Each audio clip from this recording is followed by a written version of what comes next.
There are many published central vacuum ratings out there. Some are good and some aren't. There's only one reliable organization that's ever tested central vacuum systems, and that's Consumer Report magazine. They tested them about 3.5 years ago.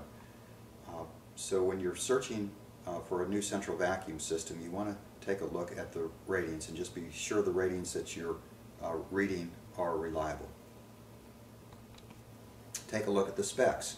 There are 3 specs you want to look at: inches of water lift, CFM, and air watts. Now, inches of water lift, a lot of people get confused about that. They think, well, what do I do with that? Do I suck up water? Well, that's just a suction measurement. It's how far a vacuum would suck up a column of water.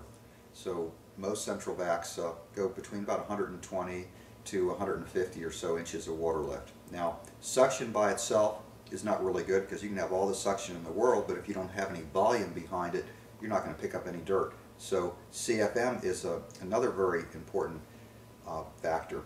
Your CFM for most central vacs go between about 95 to a little over 200, depending on what brand and how many motors it has. Your larger systems generally have 2 motors, so they'll have higher CFM.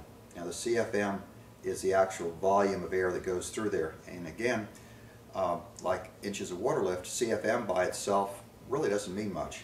You can have a ceiling fan that has 5,000 or 6,000 CFM, but you'll get very little lift with it because there's no suction power behind it. So you need a combination of suction, power, and CFM.